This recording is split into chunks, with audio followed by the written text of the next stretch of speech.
परम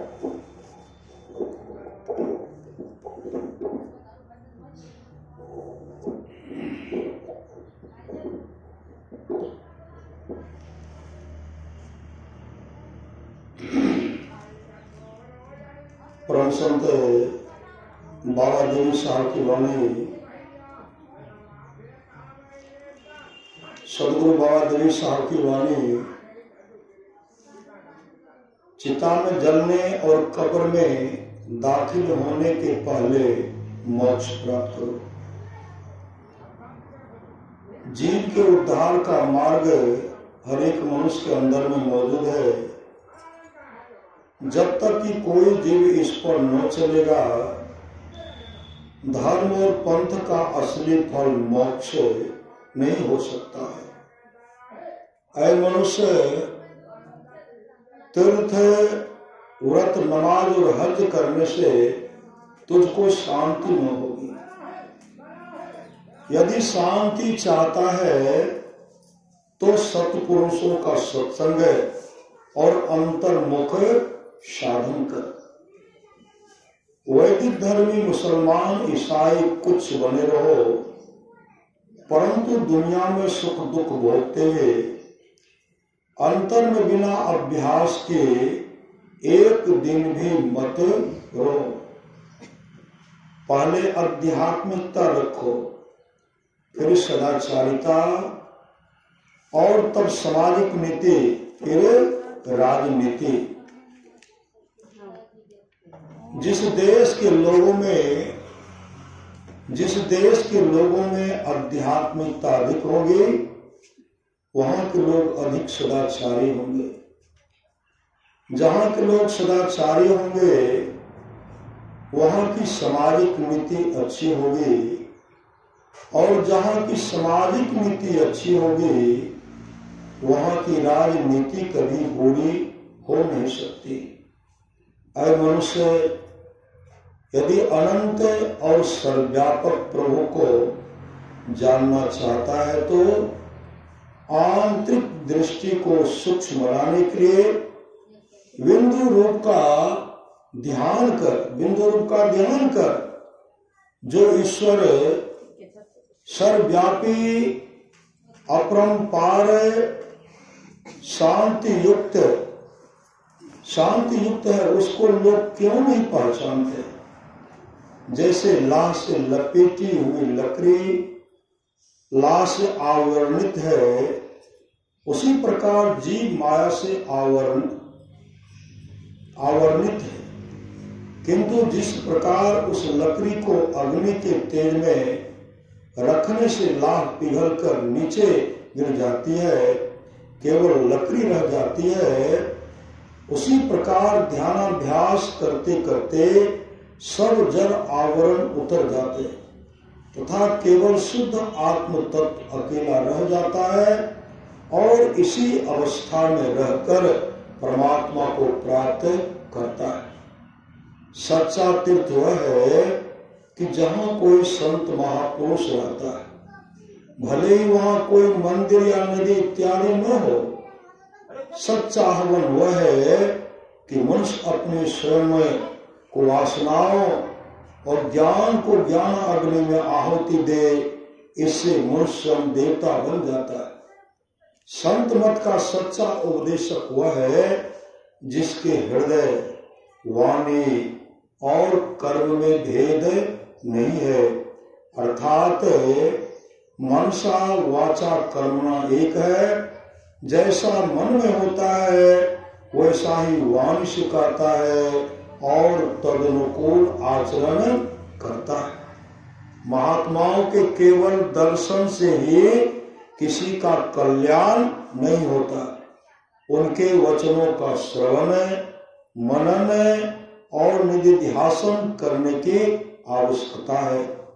अर्थात महात्माओं की वाणी को श्रद्धा पूर्वक सुनो, उस पर विचार करो और उनके अनुसार चलो, तभी काम बनेगा।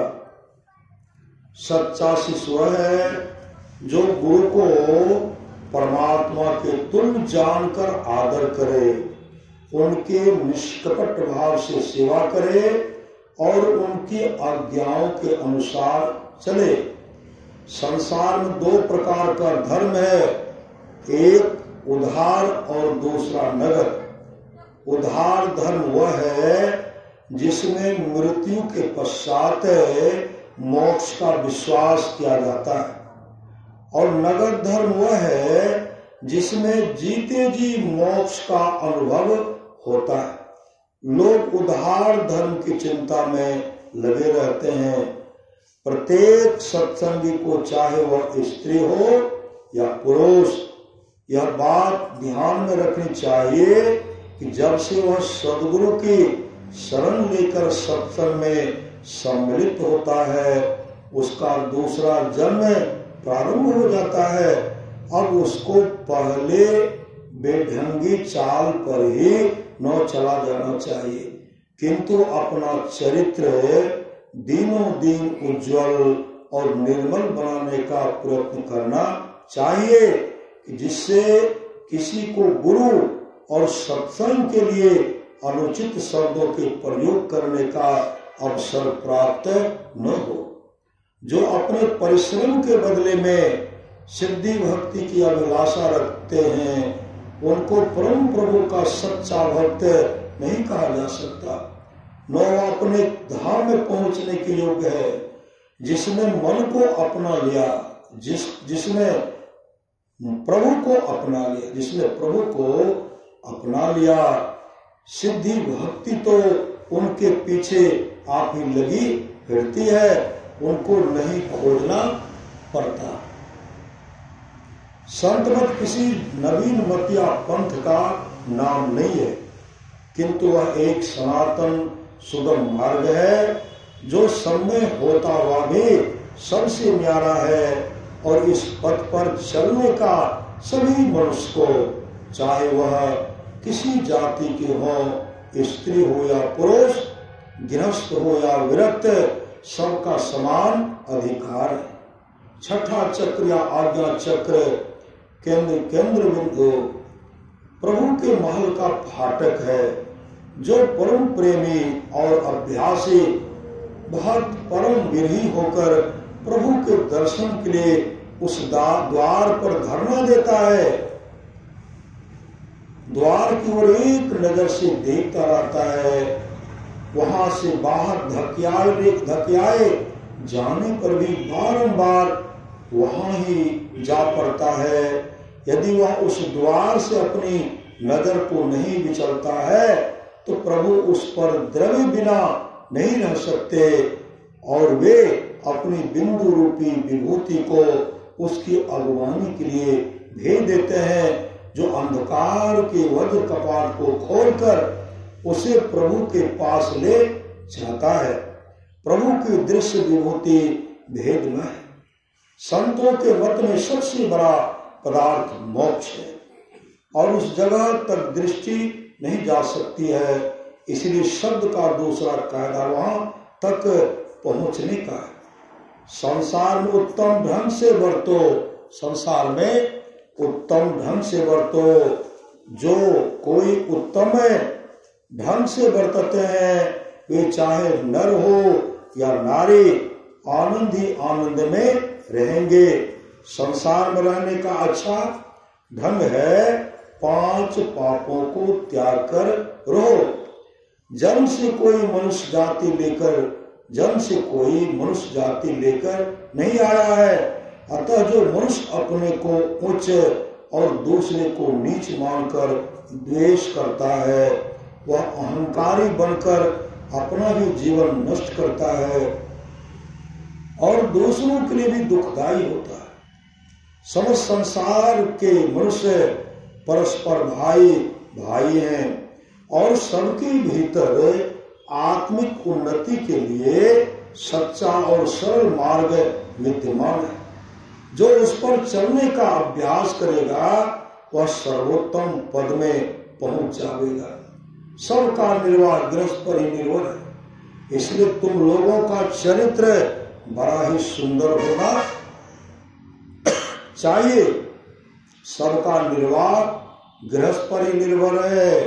इसलिए तुम लोगों का चरित्र बड़ा ही सुंदर होना चाहिए। जो गृहस्थ पाप से पैसा इकट्ठा करता है वह अपना जीवन तो बिगाड़ता ही है, पर दूसरों के मन को भी अपनी खोटी कमाई का अन्न खिलाकर और पवित्र बनाता है। जो लोग की दुनिया के कामों में हर वक्त लगे रहते हैं और 1-2 घंटे के भी फुर्सत नहीं निकाल सकते, वे अंतर भजन के अधिकारी नहीं है, क्योंकि अगर उनको अंतरी भेद मालूम भी हो गया तो उनके किस काम को है। अंतरी भेद जानने के लिए अभ्यास की बहुत जरूरत है, और अभ्यास बिना जाने गुण अर्थात जतन के किसी तरह से नहीं हो सकता। और यह 2 तरह से मालूम होता है, अव्वल तो गुरु की दया से या दूसरे अगले जन्म की कमाई से अपने आप मालूम हो जाता है। मनुष्य को न्याय पूर्वक कुछ धन उपार्जन करने के पश्चात अभ्यास के लिए विरक्त जीवन धारण करना चाहिए, क्योंकि मांगने या मांग कर खाने की अपेक्षा अपनी कमाई से साधन करना अभ्यासी के लिए विशेष लाभदायक होता है, और ऐसा करने से निश्चिंतता भी अधिक रहती है। संत मत के अनुसार साधन करने से थोड़े ही दिनों में अभ्यासी को यह ज्ञान हो जाता है कि यह मत सारे मतों की जान है, और अंतर बौद्धित ग्रंथों के प्रकाशित होने तथा घर बैठे ही गुरुदेव और देवी देवताओं के दर्शन करने का साधन है। कहाँ का?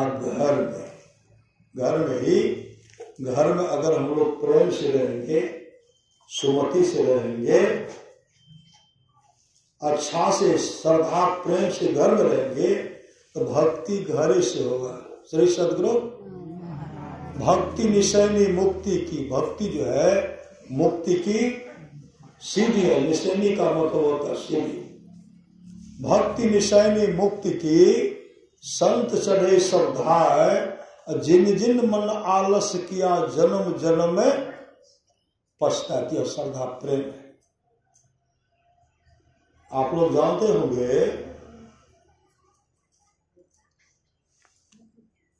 ये तो देखो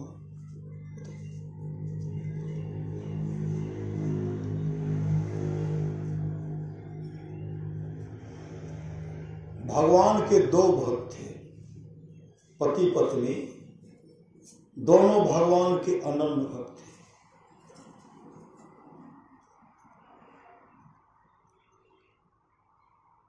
पति का नाम गंगाधर और पत्नी का नाम त्रया। आपस में प्रेम से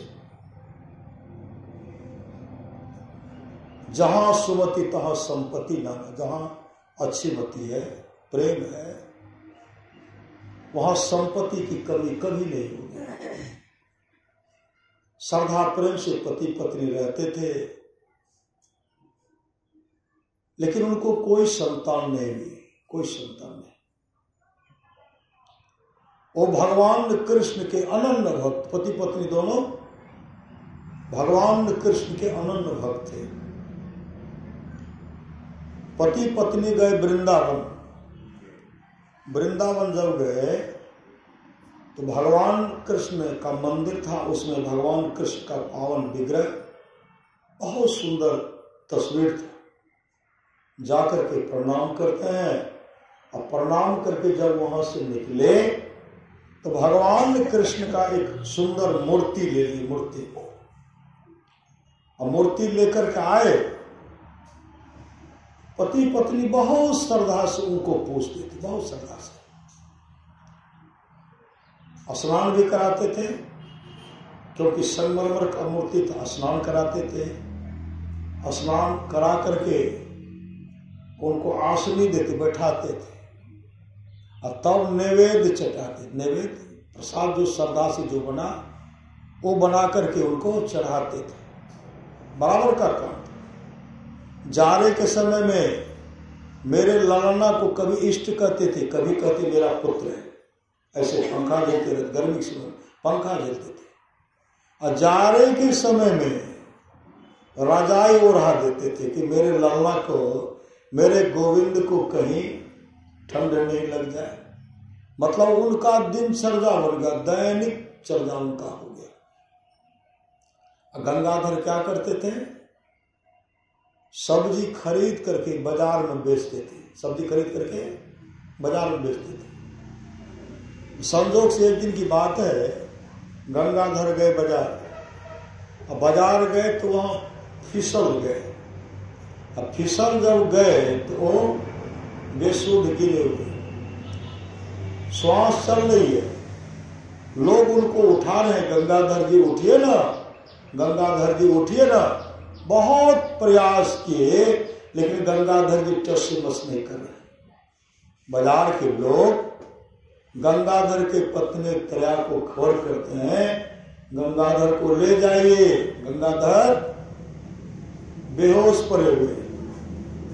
वहां से जैसे खबर आया, गंगाधर की पत्नी त्रया कहने लगे, लल्ला, भगवान कृष्ण का जो तस्वीर था उनसे कहते, लल्ला अब तो तुम्ही को कमाना पड़ेगा, साइकिल चलाना पड़ेगा और सब्जी खरीद करके बाजार में बेचना पड़ेगा और हम लोगों का भरण पोषण करना पड़ेगा। इसलिए पिताजी, तुम्हारे पिताजी बेहोश पड़े हुए हैं, उनको वहां से लाओ, जाओ उनको बुला करके लाओ, देखो जा करके। तेरा जो बिलख बिलख करके रो रहे थे भगवान कृष्ण के मूर्ति के सामने, उसी समय वो मूर्ति एकाएक बोलते, मां इस बार आप जा करके कहो कि पिताजी को आपका लल्ला बुला रहे हैं, आपका लल्ला बुला रहे हैं, आप जाकर के कहिए, आपके कहने पर जब नहीं आएंगे तब मैं खुद वहां जाऊंगा। त्रियाधर दौड़ करके चलेगी, दौड़ करके,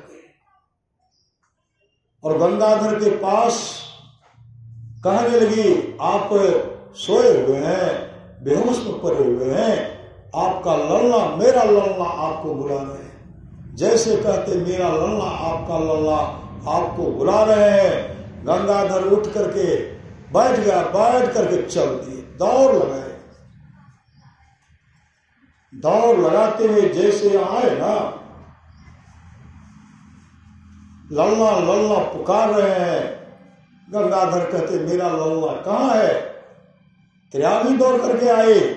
जैसे गंगाधर वहां बैठते हैं, भगवान कृष्ण का मूर्ति टहलते हैं, कभी गंगाधर के गोद में बैठते हैं, कभी त्रिया के गोद में बैठते हैं, कभी इनके गोद में, कभी उनके गोद। यह श्रद्धा प्रेम है, यह श्रद्धा प्रेम है।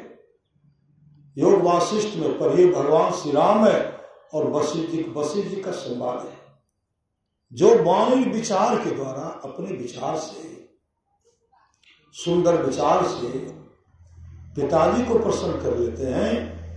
अगर पिताजी खुश हो गए तो ब्रह्मा विष्णु महेश खुश हो जाते हैं, ब्रह्मा विष्णु महेश खुश हो जाते हैं। जो वाणी विचार के द्वारा अपने माँ को प्रसन्न कर लेते हैं, अगर माँ खुश हो गए, लक्ष्मी सरस्वती पार्वती जी खुश हो जाती है। जो भाई भाई में प्रेम से रहते, प्रेम, जो भाई भाई में प्रेम से रहते, तमाम देवता खुश हो जाते हैं।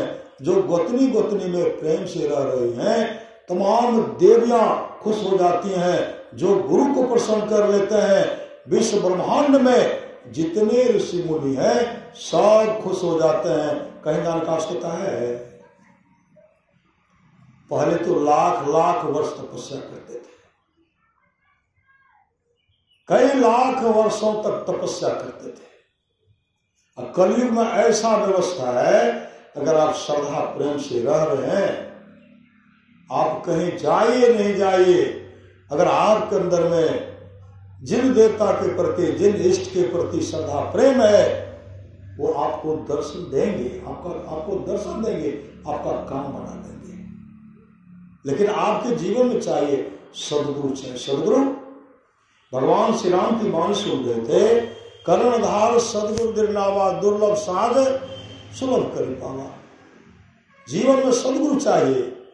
धरती पर उतना धूल कर नहीं है जितना कि प्रभु का नाम है। भगवान शिव मां पार्वती जी से कहते हैं, हे पार्वती 7 करोड़ महामंत्र, 7 करोड़ महामंत्र, उसमें गुरु प्रदत्त मंत्र जो है उत्तर गीता, उत्तर जो है स्कंद पुराण गुरु गीता में जो गुरु के द्वारा बताए गए उस मंत्र को जपते हैं। मंत्र को जपते हुए अपने दृष्टि को भौहों के बीच में टिका करके रखते हैं।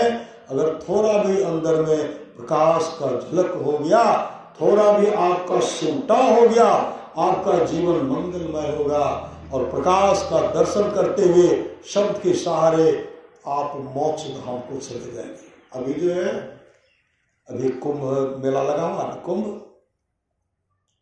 कुंभ मेला, बहुत महात्मा सब, ऋषि मुनि सब, बहुत भक्त सब वे स्मरण कर रहे हैं, सब स्मरण कर रहे हैं। उसका भी महत्व है। योग शिखोपनिषद में भगवान शिव भगवान ब्रह्मा से कहते हैं, पहले तो भगवान ब्रह्मा भगवान शिव से कहते हैं, प्रभु मनुष्य का कल्याण कैसे होगा? मनुष्य का कल्याण, मनुष्य के आत्मा का उद्धार कैसे होगा? तो भगवान शिव भगवान ब्रह्मा से कहते हैं, योगहीनं कथं ज्ञानं मोक्षदं भक्ति हो, योगोपि ज्ञानहीनस्तु नो क्षमो मोक्षनो कर्मणि। योगहीन ज्ञान भला मोक्ष प्रद कैसे हो सकता है? इसलिए मुमुक्षु को जो मोक्ष चाहते हैं, संसार के दुख से छुटकारा चाहते हैं, अरे पहले तो हम लोग सब परमात्मा के, अभी भी परमात्मा का मूल अंश है। ईश्वर अंश जीवन विनाशी, अचेतन अमल सह सुख राशि। इसके अंदर में जो आत्मा साक्षात परमात्मा, हम लोग परमात्मा से बिछड़े हुए, उन परमात्मा को प्राप्त करना चाहते हैं तो कहीं जाने की आवश्यकता नहीं। भगवान शिव भगवान ब्रह्मा से कहते, ब्रह्मा कोई 1000 अश्वमेध यज्ञ करे, 1000 अश्वमेध, कोई 1000 अश्वमेध यज्ञ करे, सैकड़ों वाजपेयी यज्ञ करे, गंगा सागर में स्नान कर मणिकर्णिका को प्रणाम करे। इसका जो फल है, जो घर में बैठे हुए अपने दृष्टि को, अपने मन तो दौड़ते रहता है ना, मन को अपने दृष्टि को भौहों के बीच में टिकाता है। भगवान श्री कृष्ण ने कहा, न सागर को देखो, नर नाश का अग्र है तहां ब्रह्म को पास, अविनाशी बिन से नहीं हो सहज्योत प्रकाश। जो अपने दृष्टि को भौहों के बीच में टिका करके रखते हैं, आधा पल भी जो ठहर गया, 1 सेकंड भी जो यहां ठहर गया, मन को ठहराया, उसी को सुखमना कहते हैं, उसी को सरस्वती भी कहते हैं, उसी को आज्ञा चक्र भी कहते हैं। बाएं आंख में, दाएं में गंगा, बाएं में जमुना, बीच में सरस्वती है, अंत सलीला है। और साधु महात्मा भगवान शिव उसी में बैठ करके 88,000 वर्ष की समाधि में चले गए थे, वहीं और कहीं नहीं। इसका जो फल है, जो 1 सेकंड भी अपने मन को वहां ठहरा देता है, 1000 अश्वमेध यज्ञ का जो फल है, इसका 16वां हिस्सा भी इसका बराबरी फल नहीं है जो उसको लाभ होगा। जो एक करेंगे उसको बहुत बड़ा लाभ होगा। संत कबीर ने कहा, मोको कहां ढूंढे बंदे, मैं तो तेरे पास में, ना मैं मंदिर ना मैं मस्जिद ना कावे क्लास में, खोजी हो तो तुरंत मिली है पल भर के तलाश में। नामदेव जी महाराज कामर में जल लेकर के जा रहे थे भगवान को चढ़ाने के लिए। सामने में कुत्ता छटपटा, कुत्ता छटपटा रहा, और कुत्ता के और सब इनके 12 साथी थे। एक कुत्ता को देखते कुत्ता छटपट कर रहा है। उसी समय नामदेव जी महाराज क्या करते हैं, कामर का जल जैसे कुत्ता के मुख में डालते हैं तो साक्षात भगवान शिव वैसे हाथ करके कामर का जल पी लिए। और साथी ने कहा तू तो अपवित्र हो गया क्योंकि तूने कुत्ता को जल पिलाया। नामदेव जी महाराज कहते हैं हम तो कुत्ते के अंदर में साक्षात भगवान शिव का दर्शन किया, भगवान शिव हमको दर्शन दिए, हम भगवान शिव को पिलाए, लेकिन सब साथी उनका साथ छोड़ दिए। अंत में नामदेव जी महाराज जो रो रहे थे, आकाशवाणी हुई, आए नामदेव संसार में तुम कब तक भटकते रहोगे, जीवन में सामर्थ्यवान सदगुरु चाहिए, इसलिए अमुक गांव के मंदिर में चले जाओ, उस मंदिर में महात्मा खैचर से नामदान मतलब दीक्षा ले लो, और दीक्षा लेकर के अपने जीवन को सफल सार्थक कर लो। तब वहां जाकर के भजन भेद लिए, भजन भेद लेकर के सत्संग नित्य और ध्यान नित्य करते थे। जब इनका ख्याति फैला, संत ज्ञानेश्वर भी 14 वर्ष की उम्र में अपने आत्म स्वरूप का दर्शन कर लेते।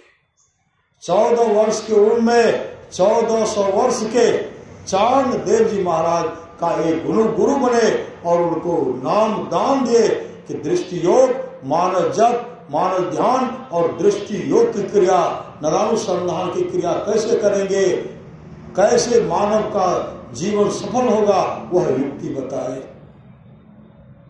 संत ज्ञानेश्वर आते हैं नामदेव जी महाराज के पास और कहते हैं नामदेव जी हम दोनों मिलकर के धर्म का प्रचार करेंगे, ज्ञान का, जिससे मानव का कल्याण हो, वह हम दोनों मिल करके करेंगे। तो नामदेव जी कहते देखिए हम तो पांडुरंगा का पूजा करते हैं, कोई पांडुरंगा करते हैं, कोई विठल कहते हैं, कोई बिठौआ कहते हैं, हरि का 1000 नाम, जो श्रद्धा से कोई कृष्ण कहते हैं। कहते हैं हम पांडुरंगा का पूजा प्रत्येक दिन करते हैं, पांडुरंगा का पूजा छोड़ करके हम आपके साथ नहीं जाएंगे। ना संत ज्ञानेश्वर जी महाराज आग्रह कर रहे हैं, आग्रह को ये ठुकरा काम नहीं है, हम अपने इष्ट को छोड़ करके कहीं नहीं जाएंगे। तब आग्रह करने के बाद नामदेव जी महाराज कहते हैं जब हमको मेरे इष्ट पांडुरंगा कह देंगे कि तुम जाओ संत ज्ञानेश्वर के साथ जाओ, सत्संग करो, धर्म का प्रचार करो, तब हम जाएंगे। ये दोनों बातचीत कर ही रहते। उसी समय भगवान पांडुरंगा, भगवान कृष्ण का जो संगमरमर का मूर्ति था, वहां से दौड़ते हुए टहलते हुए आए, वहां से टहलते हुए आए और नामदेव जी का हाथ पकड़ करके संत ज्ञानेश्वर के हाथ में देते हैं और कहते दोनों मिल करके आप धर्म का प्रचार कीजिए, सत्संग का प्रचार कीजिए। मतलब जहां भी खोजेंगे मैं वहां रहूंगा, मैं जहां भी खोजेंगे, जहां भी श्रद्धा प्रेम से, यानी कि उसी मंदिर में नहीं, घर में भी चलते चलते स्मरण कीजिए, रास्ते में ही जीवन आपका बन सकता है। पसली चला रहे हैं उस समय सुरत राखो जहां कृपा निधान, कोला कुदाली चला रहे हैं, हल चला रहे हैं, संसार का तमाम काम कर रहे हैं, लेकिन समय निकाल करके अपने जीवन को मंगलमय बना लीजिए। आप लोग जानते होंगे कार्तिक माह में आया है कांची नरेश राजा चौल। कांची नरेश राजा चौल, एक दिन की बात है, वो भगवान विष्णु के मंदिर पहुंचते हैं।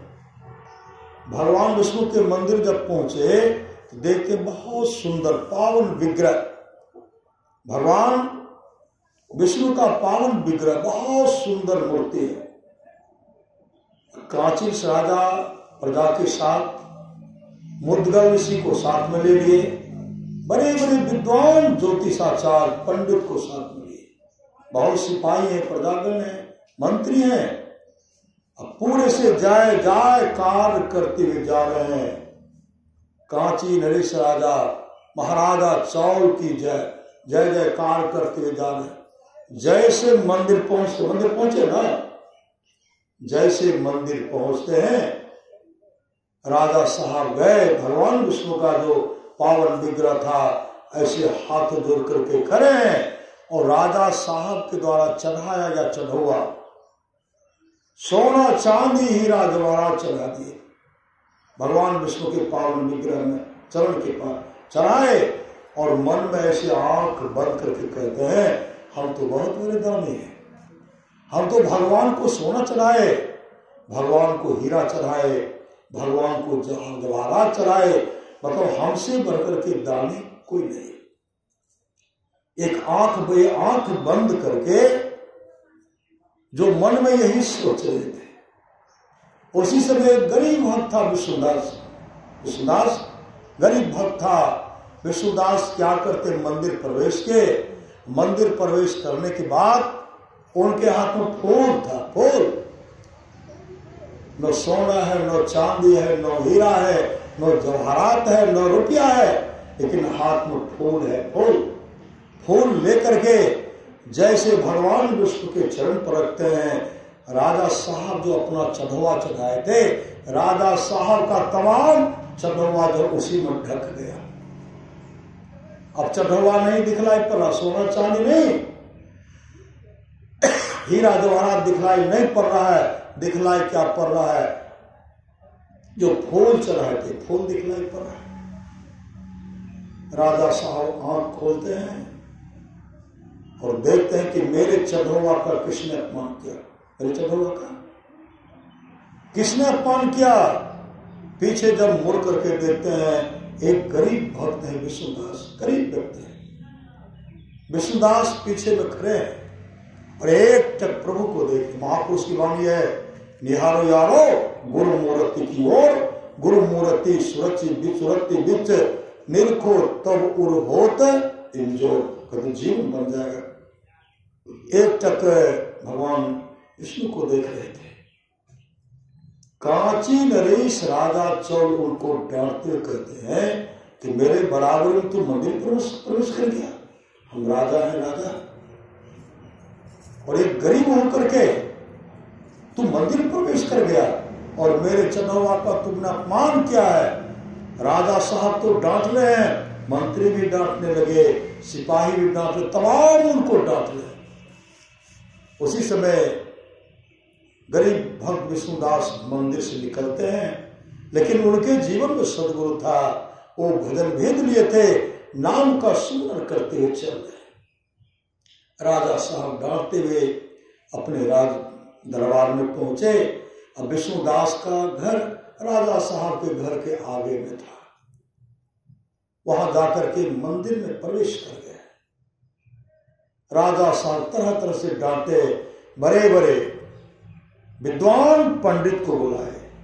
अब पंडित को बुला करके हवन प्रारंभ किए, हवन, नाम धुन कीर्तन हो रहा है, हवन हो रहा है। राजा साहब कह रहे हैं यह हवन हमेशा यह चलता रहेगा। हवन में तरह तरह का सामग्रियां दे करके हवन कर रहे हैं और मन में सोच रहे थे हमसे तो बड़ा कोई है नहीं।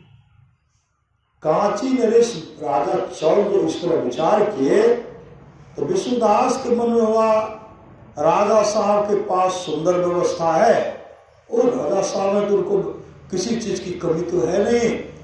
राजा साहब जब तरह तरह का ये व्यवस्था करते हैं, हम भी अपने इष्ट को रोटी बना करके चढ़ाएंगे। रोटी है, गरीब है तो क्या करेंगे, रोटी बना करके चढ़ाएंगे।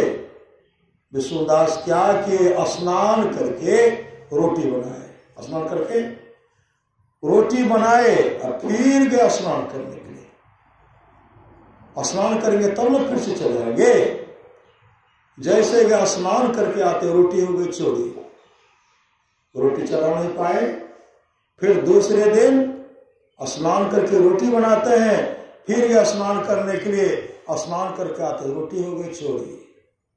1 दिन 2 दिन 3 दिन छठे दिन 7वें दिन तक रोटी चोरी हो गई।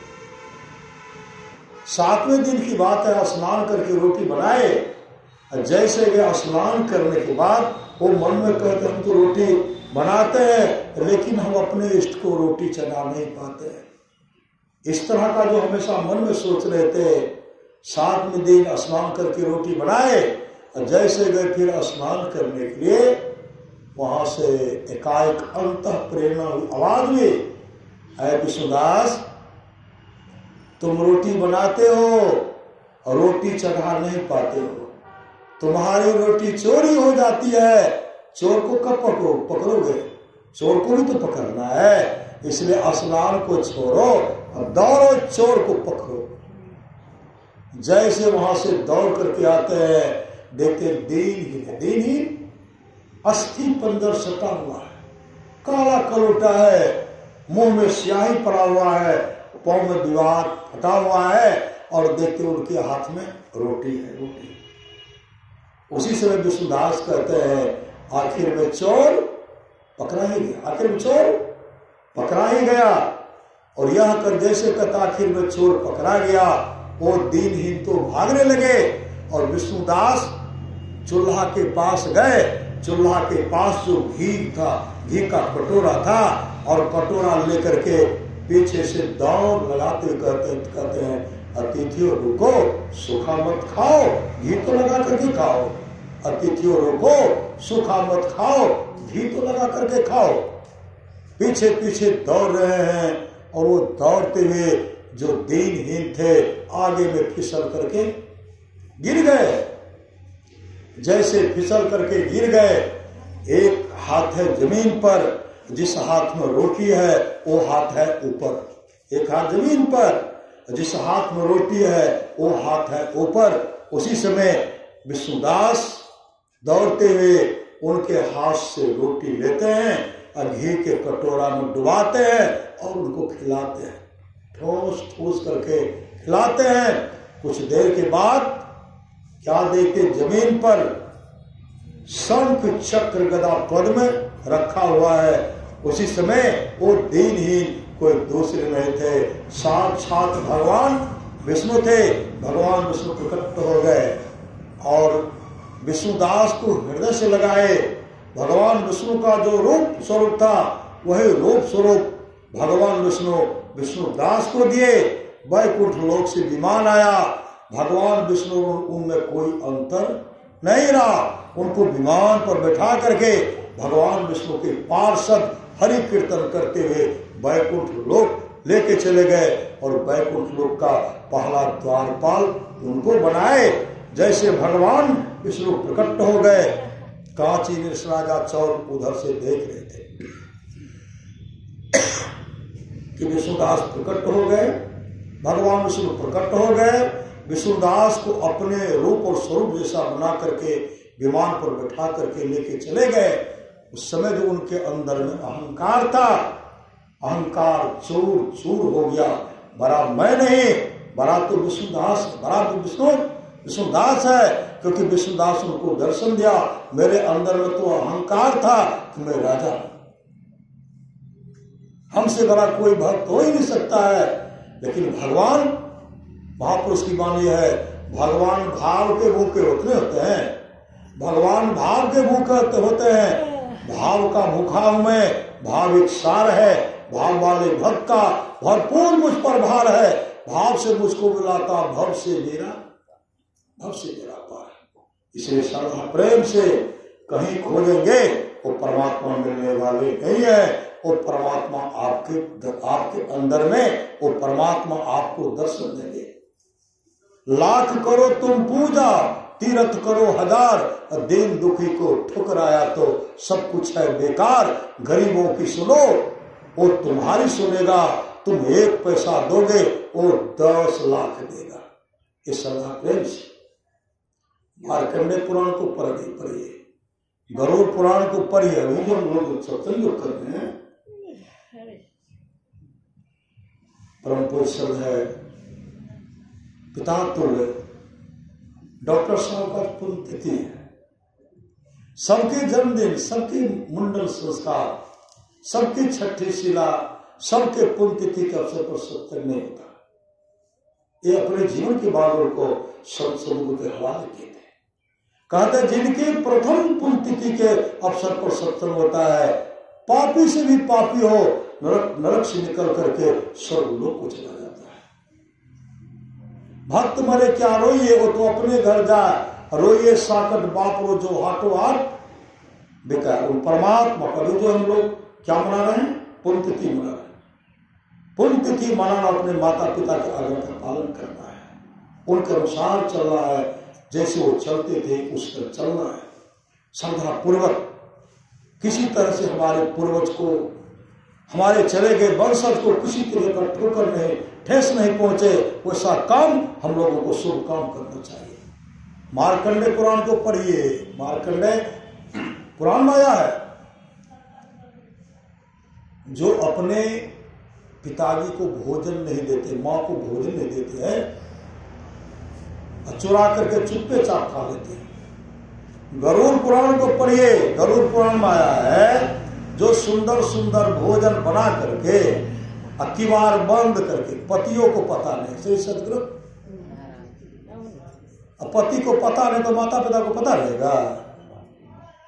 कतया छो दादा, दादा तो है उन्हें छो, अता दे रहे सुंदर सुंदर बना करके। ऐसे लोगों का जब शरीर छूटेगा ना, सूची मुख प्रेत बनेगा, नरक में पखाना के कुंड में उनको दिया जाएगा। तरह तरह का जीव जंतु उनके शरीर को विद्ध करेगा, काटेगा।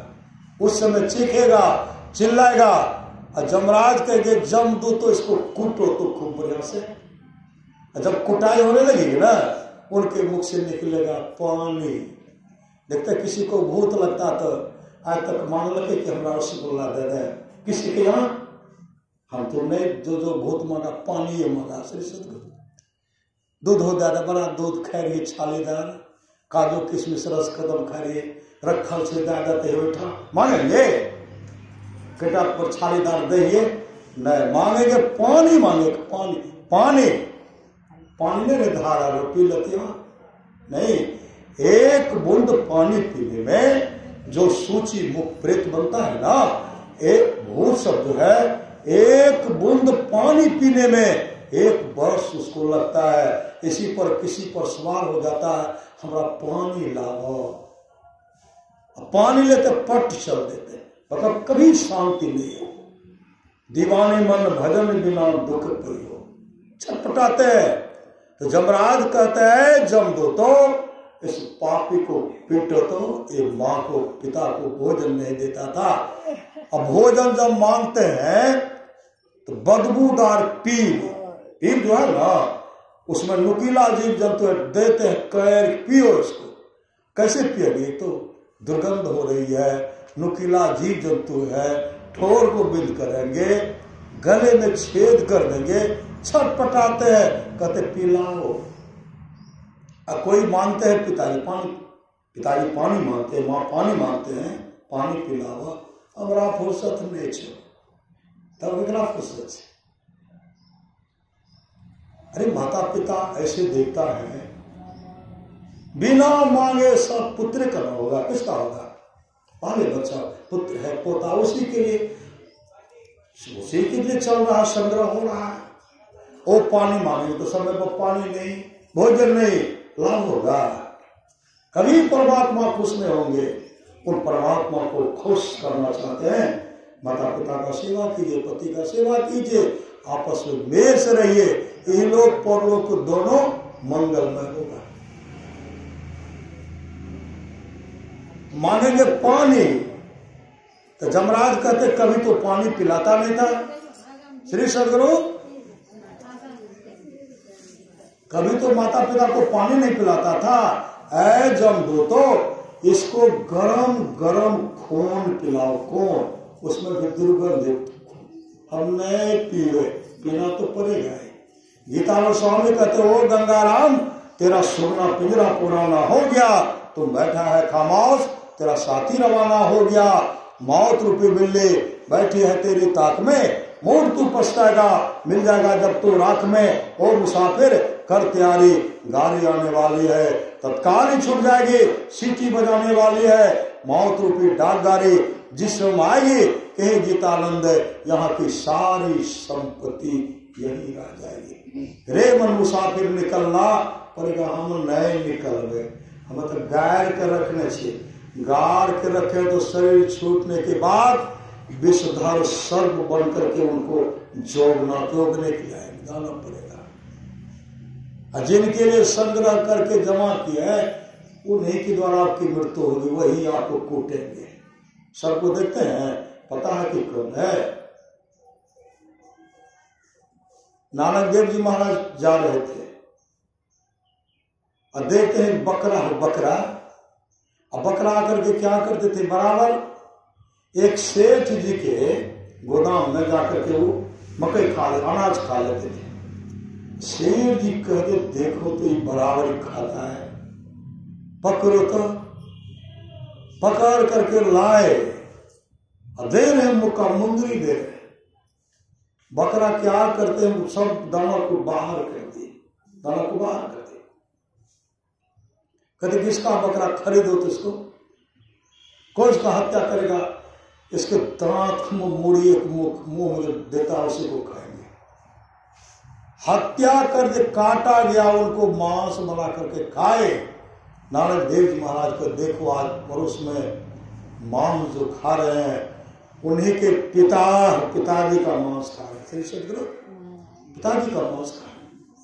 कभी जीवन में शुभ काम नहीं किए थे, उनका शरीर छूटा, बकरा बना, उनको है कि मेरा है, लेकिन उसके आवाज को कोई पहचानेंगे, पशु के आवाज को कोई पशु ही बूझेंगे, परमात्मा को सब बूझते हैं, लेकिन कौन मनुष्य उनके चीख को चिल्लाहट को सुने, हे बेटा हम ही जमा के ले लिया, हम ही एमएचए ले लिया, सुनेंगे कोई, बुझेंगे? रे मन मुसाफिर निकलना पड़ेगा। पर महाराज सुना की बाणी है, जहां रहना नहीं है वहां लोग सारी व्यवस्था करते हैं, वहां पूर्वज रहे, कोई रहे, हम रहेंगे। 1800 बार सतयुग बीत चुका है, तब से हम लोग हैं। 1800 बार त्रेता युग बीत चुका है, त्रेता युग में भी हम लोग थे। 1800 बार त्रेता युग, 1800 बार द्वापर और 27वां बार कलयुग बीत चुका है, और 28वां बार कलयुग जिसका उम्र भी 5,500 वर्ष है, तब से हम लोग हैं। और शरीर परिवर्तनशील है, शरीर नहीं रहेगी, शरीर की मृत्यु होगी, शरीर को जला करके राख कर दिया जाएगा, लेकिन आत्मा अजर है, अमर है, अविनाशी है। संत महात्मा लोग कहते हैं उसी को चाहिए। भगवान कृष्ण ऐसे हंसमुख को, जो हमेशा हंसते ही रहते थे, उनके भी चेहरा वो मायूसी वो भी मायूस हो गए थे। ऐसे भगवान कृष्ण जब ध्यान करते थे उनका रोम रोम खिल उठता था। जो अपने आत्मस्वरूप का दर्शन करते थे, एक दिन देवर्षि नारद भगवान कृष्ण का दर्शन करने के लिए पहुंचे, तो मां रुक्मणी रसोई घर में रसोई बना रहे थे। देवर्षि नारद जब वहां गए तो मां रुक्मणी के पास गए और कहते हैं आप रसोई घर में रसोई बना रहे, प्रभु कहाँ है, प्रभु कहाँ है? मां रुक्मणी कहने लगे प्रभु पूजा घर में पूजा कर रहे। प्रभु पूजा घर में पूजा कर रहे मतलब ध्यान कर रहे। श्रद्धा से 21 सेकंड कीजिए, काम आपका बनेगा। पूजा घर में पूजा कर रहे हैं। देवर्षि नारद जैसे आगे बढ़े, देखते भगवान कृष्ण ध्यान मग्न है, और क्या देखते हैं, उनका रोम रोम खिल रहा है, मुखाकृति मुखमंडल चमक रहा है। जब ध्यान से निवृत्त हुए, आंख जब खोलते हैं, देवर्षि नारद सामने में खड़े थे। भगवान कृष्ण हंसकर स्वागत करते, आइए देवर्षि आइए। देवर्षि नारद कहते प्रभु सारा संसार तो आपका ध्यान करते हैं, आप किनका करते, आप किनके लिए करते हैं? भगवान कृष्ण का देवर्षि मैं अपने भक्तों का करता हूं, मैं अपने भक्तों के लिए करता हूं। ये श्रद्धा प्रेम है, ये तो प्रेम की बात उधो, बंदगी तेरे बस की नहीं है। यहाँ श्रद्धे के होते हैं सौदे, आशिकी इतनी सस्ती नहीं है। जो प्रेम रस शाखा नहीं, अमृत पिया तो क्या हुआ, उपकार में सिर दिया नहीं, जुग जुग जिया तो क्या हुआ। देखी गुलिस्तां ओशिता, मतलब न पाया शेख का, सारी किताबों याद कर हाफिज हुआ तो क्या। ये सदा प्रेम चाहिए।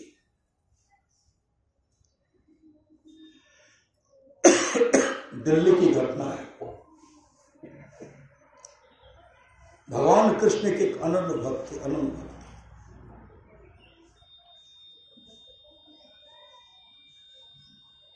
और बीमार पड़ गए।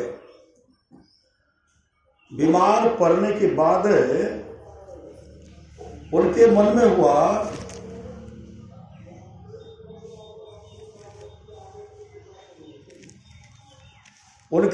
आज जा रहा हूं मजदूरी करने के लिए। आज मन ठीक हो गया, मजदूरी करने के लिए जा रहा। और मजदूरी करने पर जो मजदूरी मिलेगी ना, भगवान कृष्ण के लिए केला खरीदूंगा। भगवान कृष्ण के लिए केला खरीदूंगा। अकेला खरीद करके अपने इष्ट को, अपने भगवान को चढ़ाऊंगा। गए, काम लग गया। काम करने के बाद वो केला खरीद करके आए। अकेला खरीद करके जैसे मंदिर प्रवेश करते हैं, वहां का पुजारी उनको धक्का मार करके बाहर कर दिए कि मंदिर में तू प्रवेश नहीं कर सकता। वो कह रहे कि हम प्रभु को गच्छे थे, इसलिए मुझे प्रभु को चढ़ाने के लिए दीजिए। खाने नहीं, निकलो यहां से। धक्का मार करके निकाल दिया। बादल बगल बैठे भगवान कृष्ण का गुणगान कर रहे हैं, उस नाम का सुमरन कर रहे हैं। पुजारी क्या किए, किवाड़ को बंद कर दिए। अब पुजारी चले गए। उसके बाद वह भक्त अपने निवास पर पहुंचे। रात्रि का 12 बज रहा था। रो रहे थे बिलख बिलख करके, रो रहे थे बिलख बिलख करके। जो रो रहे थे, भगवान कृष्ण वहां पहुंचते हैं। कहता है मेरे भक्त क्यों रो रहे हो, मुझे जोरों की भूख लगी है, मुझे केला खिलाओ, मुझे केला खिलाओ। जैसे भगवान कृष्ण दुर्योधन के यहाँ 56 प्रकार का भोजन मेवा मिष्ठान बना हुआ था, वहां नहीं खा करके विदुर जी के घर में मां विदुरानी से केला का सिर्फ छिलका खाए। कहा मुझे केला खिलाओ। केला दे रहे हैं, भगवान कृष्ण खा रहे हैं। और खाने के बाद जब भरपेट खा लिए, भगवान कृष्ण कहते हैं अब मैं जा रहा हूं, एक छिमड़ी रुक्मणी जी के लिए दे दो। एक छिमड़ी रुक्मणी के लिए कहा देखो भक्त, मेरे लिए प्रत्येक दिन एक छिमड़ी केला का व्यवस्था करना, वहां मत आना, मैं यहां आऊंगा। पुजारी ने तेरा अपमान किया है। अरे मेरे अंदर में सबका सम्मान होता है, और पुजारी कल तुमको आग्रह करेंगे। सुबह जब आए, सुबह जब हुआ, पुजारी सब आए, पट खुलेगा, पट नहीं खोला। चाबी सब है पुजारी के पास में, और ताला लगा है, खोलिए नहीं रहा। आकाशवाणी कहे पुजारी तूने मेरे हक का मान किया है, इसलिए पहले उनको जाओ, उनका सम्मान करो, उनको लाओ। उनको जब लाए गिर गिराते हुए, तब कहता आप जब भी मंदिर में प्रवेश कर सकते हैं, आप चलिए, भगवान आपको बुला रहे हैं। जैसे वो आए, पट खुल गया। श्री सदगुरु, ये सदा प्रेम है। वृंदावन से 30-13 मील की दूरी पर एक बस्ती था। वहां एक भगवान के भक्त थे, भगवान के भक्त। एक ही पुत्री थी, एक पुत्री थी।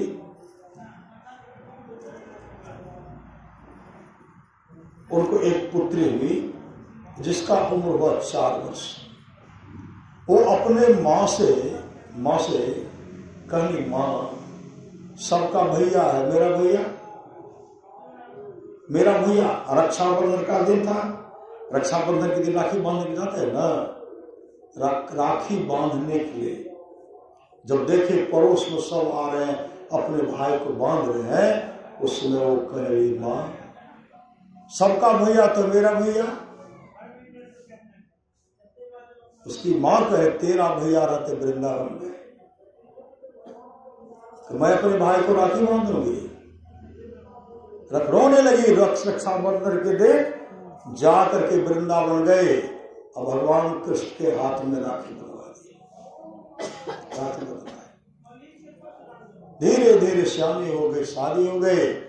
ससुराल जब गए तो पहले से अपने पतिदेव को कह रहे थे कि रक्षाबंधन के दिन मैं वृंदावन जाऊंगी अपने भाई को राखी बांधने के लिए, अपने भाई को राखी बांधने के जाऊंगे। सब दिन उनके पति कहना, ठीक है जाना, ठीक है जाना। और जब समय आया, जिस दिन रक्षाबंधन था, उन सबका ननद आ गई अपने भाई को राखी बांधे। सब खुश है, काफी खुश है। तब वो भोजन बना करके सबको खिलाए और कहते, चलिए मैं अपने भाई को राखी नहीं बांधूंगी। उनके पतिदेव कहते, तुमको तो कोई भाई नहीं। कहा मेरे भाई वृंदावन रहते हैं। का झूठ बोलती हो, कोई भाई नहीं, हम जाते तुमको कोई भाई नहीं। वो बिलख बिलख करके रो रही है और कह रही, भैया इस बार तो मैं नहीं जा पाई क्योंकि मेरे पतिदेव मुझे लेके नहीं जा रहे। बिलख बिलख करके जो रो रहे थे, उसी समय 15 वर्ष का एक शाम सलोने युवक आते हैं और कहते, बहन जोरों की भूख लगे मुझे भोजन कराओ। बहन कहते हैं, बहन जोरों की भूख लगे मुझे भोजन कराओ। उसी समय वो बहन कहने लगी, आपने मुझे बहन कहा है, पहले भी आपको राखी बांधो। जल्दी से बहन भोजन कराओ। राखी बांधते हैं, आप मिठाई खिलाते नहीं, देते खिलाते हैं ना मिठाई साथ खिलवे के और मिठाई खिला रहे। उसके बाद वो बहन कर ली, भैया मैं भोजन परोस कर खिलाती हूँ, भोजन करके जाना। कहा नहीं बहन, उनको तो बहुत बहन के पास जाना ना, हमको बहुत बहन के पास जाना। कहा नहीं मैं भोजन परोस खाती हूँ। जब तक भोजन परोस को उधर से आए तब तक ये चले गए। जैसे भैया पुकार रहे हैं, भैया रहते तब तो भैया तो गोविंद थे, भगवान कृष्ण थे। उसी समय हाथ से थाल गिरता है, चीख करके चिल्ला करके रोने लगी, देखिए मेरा भैया आया था, मेरा भैया भूखे चला गया। उनके ससुर कहते, बेटी यहाँ तो कोई तुम्हारे भाई नहीं आते। कहा पिताजी आप बैठे थे, आपके सामने तो मैं अपने भाई को राखी बांधी।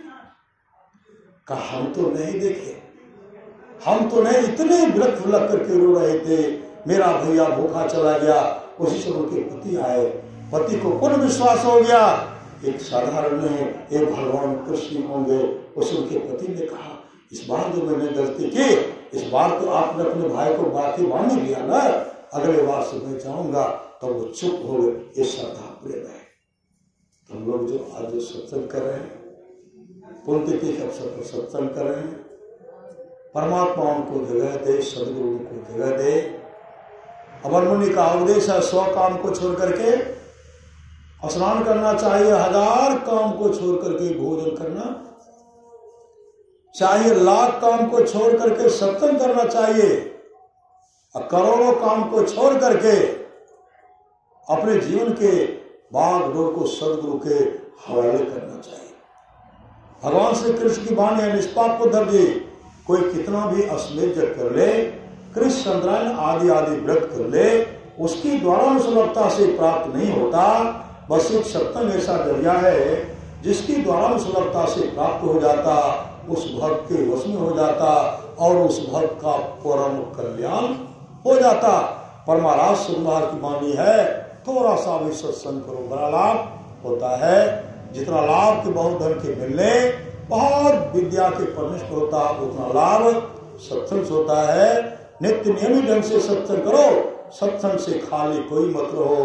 अभी अमृत के बरसावे अध्यात्म ग्रंथ का सार सार ज्ञान कह दिया। जिसको याद रहा उसको अमृत मिला, जिसको याद नहीं रहा उसने अमृत को खो दिया। और सदगुरु महाराज कहते जो लोग बहुत दिनों से सत्संग करते आ रहे हैं, अभी कर रहे हैं, आगे भी करेंगे, वे सभी महासुख के भागी होंगे। बोलिए प्रेम से श्री सद्गुरु महाराज की जय। गुरु सतगुरु समय हित नहीं को, निस दिन करिए सेवहे। तन मन आत्म रक्षक है गुरु, गुरु ही नाम लेवे। तन मन आत्म रक्षक है गुरु, गुरु ही नाम लेवे। माता होते बड़े सोह करे नित, पिता होते अधिक मलाई।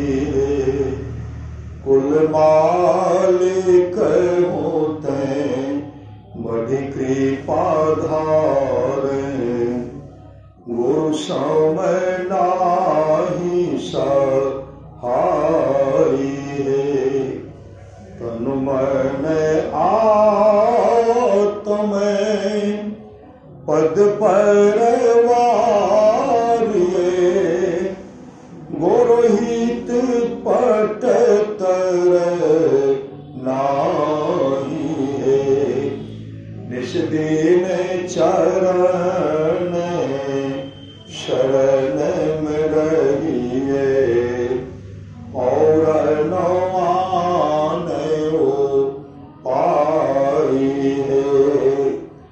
जो गुरु कृपा तने हो विचारे, मिटे कल्पना सोग है। गुरु समय दाता साहिब नाही, गुरु गुरु जपिए लोग है। गुरु तजी और नाम चित बसाए, गुरु गुरु गुरु गुरु नीत जपत रहिए में कर जोड़ी। गुरु चरण धरी चित, जपत रहिए में कर जोड़ी। गुरु चरण धरी चित, गुरु सत गुरु समय हित नहीं को, निस दिन करिए सेवहे। तन मन आत्म रक्षक है गुरु, गुरु हिक नाम एक लेवे। श्री सद्गुरु आरती संग सत गुरु की जय। अंतर जोत होत लख लीजे पाँच, तात्व तन आदमी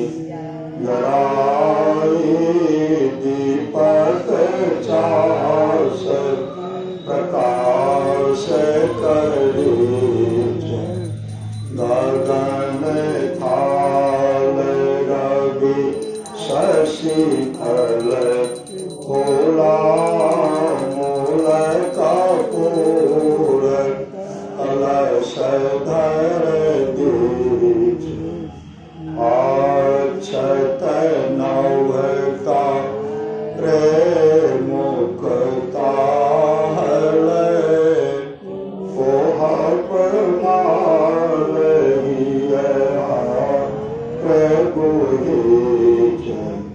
सेद पान मिष्टान मिठाई चंदन धूप दीप सब चीज झलक झांझ मन में मंदिरा मधुर मधुर धुनि मृदंग सुनि जय सर्व सुगंध उड़ी चली आकाशा मधुकर कमल केली धुनि दीज निर्मल ज्योत जगत घट बाही देखत दृष्टि दोष सब चीज आधर धार अमृत आवे सतमत द्वार अमर रस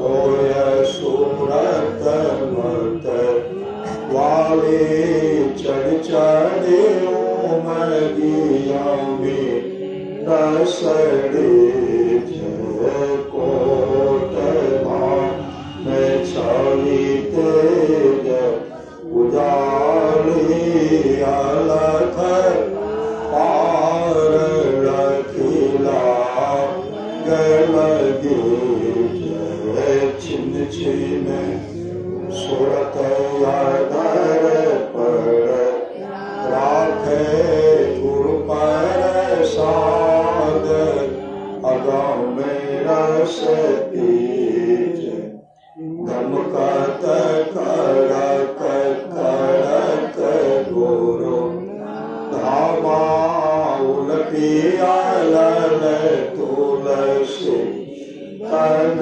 तेज आरती तन मंदिर में के जय दृष्टि हो गल कर सन्मुख जय चमके दो सोच में आते उज्जवल राम ज्योति अनुपम रख लीजय जगमग जगमग रूप ब्रह्मांडा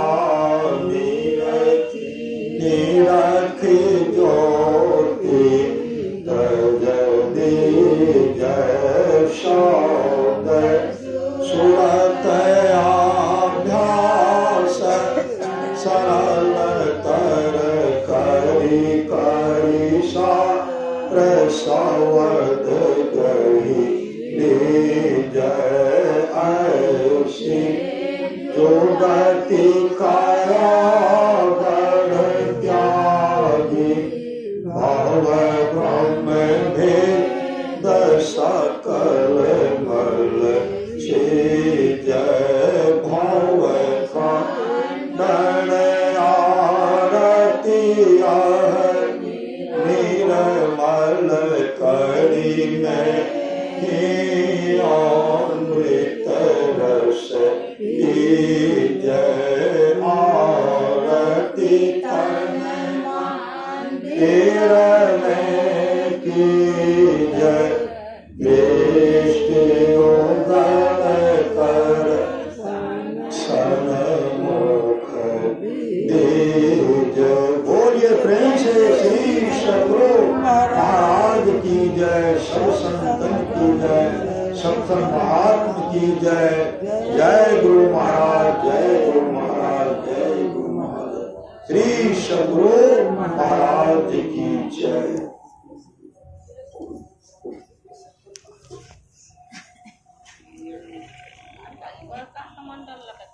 हाँ बड़के लाख चले से आब छोटका कमल से काम छोटका कमल से काम नहीं बने छे हटबे तो छोटका कमंडल से काम जो नहीं बने छे तो कहलिए बड़के कमंडल